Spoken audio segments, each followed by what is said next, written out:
Meninggalnya anak pasca menerima vaksinasi dipastikan bukan dikarenakan suntikan vaksin COVID-19, sehingga vaksinasi pada anak dipastikan aman. Lalu apa investigasinya?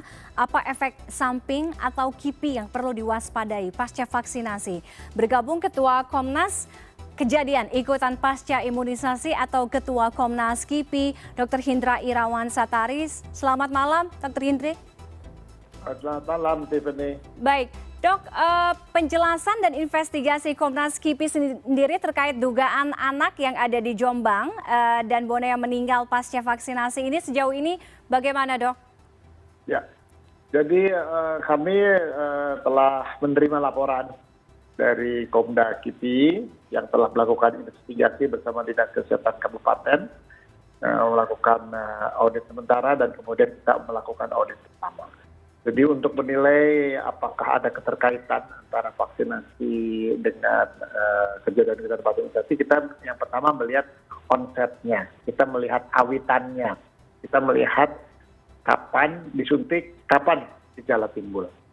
Kemudian kita bandingkan dengan laporan-laporan yang sudah ada, baik dari uji klinik vaksin tersebut, waktu fase 1 puluhan orang, waktu fase 2 ratusan orang, waktu fase 3 ribuan orang, puluhan ribu orang bahkan. Nah dari data-data yang kita kumpulkan juga dari data dari WHO, dari European Medical Agency, dari jurnal-jurnal terpandang yang kita pelajari, itu gejalanya tidak ada dilaporkan di negara lain, dan juga kami Komnas KIPI mempunyai data-data dari Indonesia. Tidak ada yang menunjukkan gejala yang serupa, sehingga kita bisa mengambil kesimpulan sementara, ya, yang menunggu lagi barangkali ada laporan yang lain. Ini tidak terkait dengan vaksinasi. Kalau sudah demikian, kita harus mencari lagi penyebab penyakit lain. Nah, kita lihat juga tuh gejalanya. Gejalanya timbul beberapa hari setelah imunisasi, ya, 2 hari. Kemudian bahkan pendarahan yang menyebabkan kejadian fatalnya itu hari ke-8. Kalau lihat perjalanan penyakitnya, harusnya ini merupakan penyakit yang pernah ada, gitu ya. Karena itu melihat riwayatnya pendarahannya dari saluran cerna. Kemudian saluran cerna biasanya sih tidak sampai menyebabkan kejadian fatal, tapi bila saluran cerna itu yang luka, kemudian tipis, di bawahnya ada pembuluh darah besar, maka bisa terjadi pendarahan masif, pendarahan yang hebat. Dan itu kami tadi lakukan audit bersama dengan Komda KIPI Jatim, dengan teman-teman dari teman sejawat dari konsultan gastroenterologi dari FK UNER. Memang ada laporan seperti demikian, tapi bukan karena vaksin. Jadi ada kejadian juga di negara barat yang disebut dengan eosinophilic gastritis, gastrointestinal bleeding due to gastritis, ya, ulcer. Jadi memang mengenai pembuluh darah yang tepat berada di bawah luka tersebut, tapi dilakukan kemudian pengekleman. Nah, di rumah sakit Jombang tidak tersedia peralatan, ya. Dan, Baik. Sehingga belum sempat dirujuk, meskipun telah diberikan pertolongan, diberikan darah, diberikan tindakan, namun yang keluar lebih banyak dari yang kita berikan, sehingga anak itu tidak tertolong. Jadi tidak terkait dengan vaksinasi, namun pendarahan. Baik, artinya tidak ada kasus meninggal diakibatkan vaksinasi COVID-19 pada anak sejauh ini tidak ditemukan, ya kan? Dan vaksinasi terhadap anak ini dipastikan aman, ya. Tapi kalau misalnya kita berbicara mengenai gejala, Dok, artinya jika pasca vaksinasi atau pasca diberikan suntikan vaksin ini timbul gejala, itu adalah sesuatu yang wajar. Nah, apa gejala atau mungkin KIPI efek samping vaksin pada anak yang biasa terjadi, tapi juga mungkin nggak boleh kita anggap remeh gitu? Ya. Jadi memang gejala vaksinasi kan merupakan reaksi natural dari proses pembentukan kekebalan, ya. Namun kalau melanjut, nah ini kan lebih dari biasanya 1-2 hari muncul 1-2 hari, kemudian menghilang 1-2 hari, diobati atau tanpa pengobatan. Tapi kalau melanjut, nah, atau kan anak itu tidak bisa menyembunyikan ekspresi wajahnya, ya, kalau sakit atau kesakitan. Kalau memang ada tanda-tanda yang mencurigakan, dia harus dibawa ke pasien terdekat, ke dokter lah. ya untuk kalau KIPI-nya menunjukkan gejala yang berat, biasanya sebagian besar bukan disebabkan oleh vaksin. Kita harus mencari, ini ilustrasinya.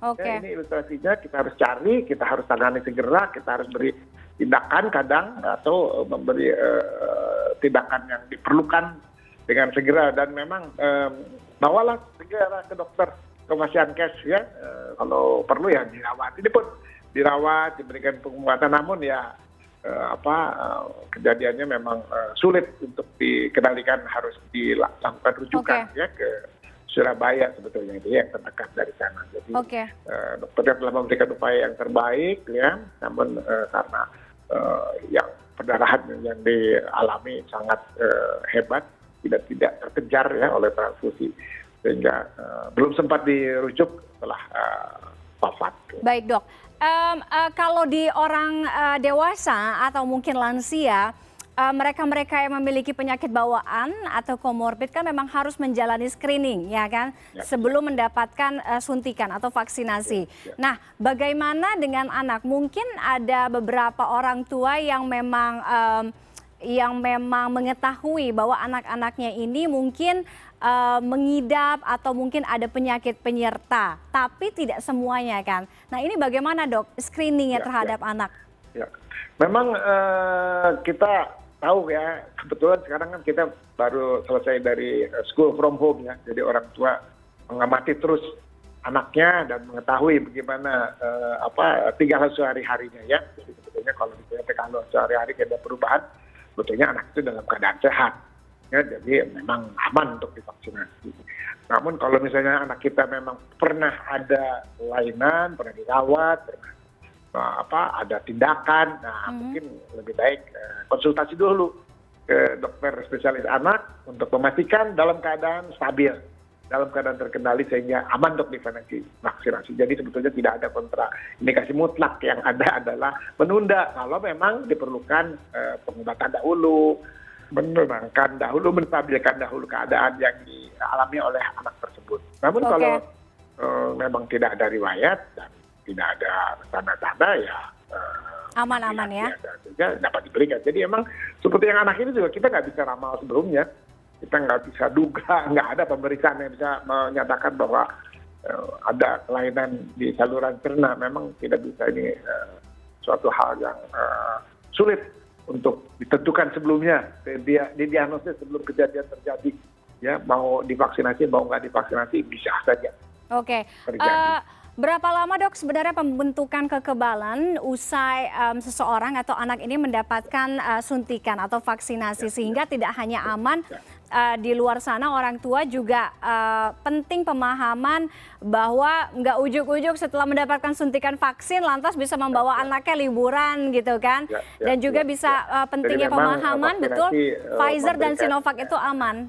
Efek ya 2 minggu ya. Dan setelah suntikan pertama terus akan menurun. Dia naik lagi setelah diberikan suntikan yang kedua. Itu juga sekitar 2 minggu dan cepat ya meningkat ya, mencapai kadar yang tinggi dan memberikan daya lindung yang kita juga sudah mempelajari nih, daya lindungnya berapa lama nih, daya lindungnya 6 bulan, daya lindungnya setahun, kita lagi mengamati. Ya, jadi memang tidak instan kekebalan yang diperoleh, tidak segera. Namun kalau yang segera itu ya pakai masker. Kalau kita memakai masker dengan baik, nggak tembus itu sih virusnya. Tapi hidungnya ketutup, ya, mulutnya ketutup, dagunya ketutup, ya, semua ketutup ya itu. Yang mau instan, kekebalan instan. Tapi kalau vaksin perlu waktu 2 minggu, apalagi kalau sudah 2 kali, itu pun 2 minggu dulu, baru kita berikan. Tapi jangan lupa bahwa daya tahan tubuh tetap berperan, ya. Kemudian lingkungan juga tetap berperan. Jadi jaga jarak, ya, pakai masker, cuci tangan supaya si virusnya larut, itu tetap harus kita lakukan secara bersama-sama. Baik. Jangan lengah. Baik, terima kasih Dr. Hindra Irawan Satari, Ketua Komnas KIPI sudah bergabung dengan kami. Intinya sekali lagi kepada para orang tua di luar sana, jangan menunda lagi vaksin untuk anak, karena vaksin bisa menjadi salah satu bisa melindungi anak-anak, ya kan, tidak perlu khawatir, semuanya intinya aman untuk anak ya. Terima kasih Dr. Hindra sudah bergabung dengan kami malam hari ini. Selamat malam, sehat selalu. Malam.